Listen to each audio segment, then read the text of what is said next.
Welcome to this short video on troubleshooting with MYFX to assist your installation and usage of MYFX. If you're watching this video, it's probably because you're having some challenges with either how to use it or actually getting it installed to start with, so you're in the right place.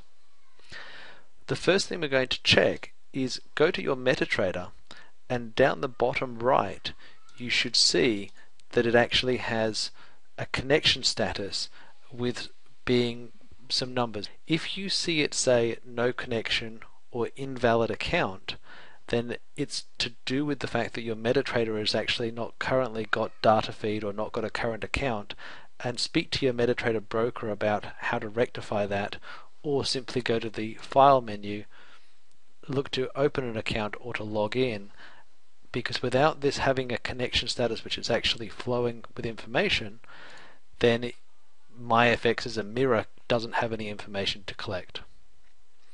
The second thing which some people find is that when they're using indicators, which I've got some on my MetaTrader here, or they've got other things going on as far as expert advisors with their MetaTrader, that they're actually using a lot of the bars in history. So we suggest to people that have a look at the tools, options, and if you're sitting at 10 million bars, you might want to reduce it down. Typically, most of the indicators or the expert advisors don't need more than 1,000 bars, or you could choose 5,000 bars, but consider whether having that much history is really going to be beneficial to your forward trading, or whether that's actually slowing down your CPU speed, slowing down the ability for the indicators to do what they are trying to do, and slowing down your connection. The third thing which some people find when they're using MYFX is they constantly want to change the profiles with their MetaTrader. So they're in and they're saying, look, I want to change to a different profile here, and that is actually interrupting the data flow as each time they change their profile, because the MYFX chart effectively, to change a profile, it will actually get rid of all of the current charts and then re-establish new charts. Or similarly, people will change between one account and another account, and they'll want to be live and then on different accounts, and again that will actually interrupt the data flow of your MYFX console. If that's going to be the case, there's a separate video which is an advanced video on YouTube with installing a second MetaTrader for the current broker with MYFX. And if you look on MYFXconsole.com, there's a support page which will have a video on that, or simply look it up on YouTube. If you've opened MYFX and you are finding that the symbols are not creating any data feed and there's some zeros, which will look like, it would look like this for generally how the symbols would come up, then go to your MetaTrader and right click and do show all. If your MetaTrader doesn't have the standard 6 letters as what it's showing in the market watch, and has something after the 6 letters, which could be M or X or FX or some other combination, again on MyFXconsole.com and the support page is a video on non-standard currency pair installation, or you can look at that again on YouTube. Also, if you try to apply more than one template, notice I've got 3 charts up here, but only one of them actually has the MYFX chart, that MYFX won't operate because you're effectively giving it 2 data feeds. So just check that you've only got MYFX attached to one chart. It doesn't matter which one it is, because the one chart actually then allows access to MetaTrader to deal with all the currency pairs, but just one out of any of your charts. The other thing which is common to find as an issue for some traders is generally their internet speed. That to be able to trade foreign currency in today's market, especially if you're trying to look for solid data feed in connection with your broker, have a look at your internet speed, see if you're having challenges with getting data coming in and out of it generally, or what's actually using your internet apart from these programs. But to be able to trade foreign currency professionally, or even as a social user of actually trading live money, you need to make sure that your internet is not challenging you with regard to the speed.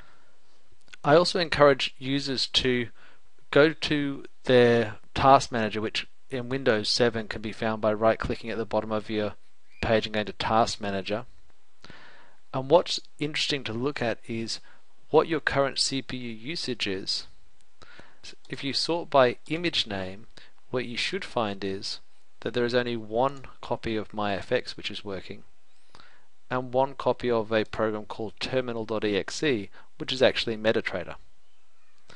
So if you have more than one copy, then you would want to end process for that particular, if you for some reason can't close it normally.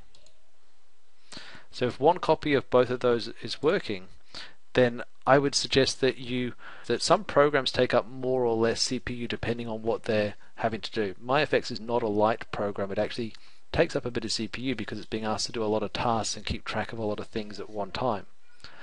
But if you find that your CPU is actually constantly at 100%, then effectively it's like asking somebody to do a job which takes 2 hours, but you've given them 30 minutes, and therefore not all the jobs get done. It's the same with the computer. So if it's sitting at 100%, it's not doing all the jobs that you've asked it to do, and therefore there's a challenge with your CPU. The CPU challenge could be because of an indicator which you've actually got on which is not efficient in the way that it's been programmed, in the sense that maybe it's trying to check everything every tick rather than checking things at the close of candles.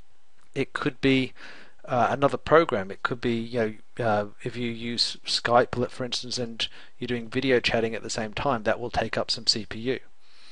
If you're recording like I am now, that takes up some CPU.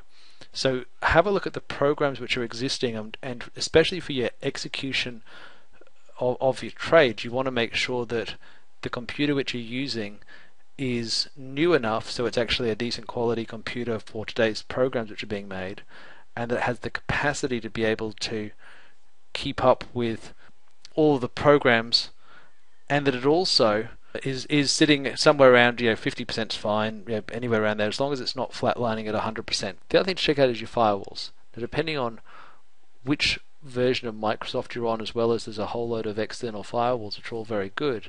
They're very good at stopping programs necessarily from connecting out to the internet, to the outside world, but also in trying to protect you on the inside of your computer from programs sharing data like MyFX and MetaTrader do.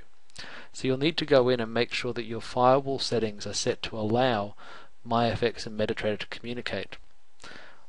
Once you've done all that, if you've got any other challenges, screenshot and send it to support@myfx.com.au with as much information as you can. If we can find some other common aspects which are required to be able to assist people in getting up and running, we will do our best to add them to the next video. I hope this assists you in getting installed and using MyFX. Thank you.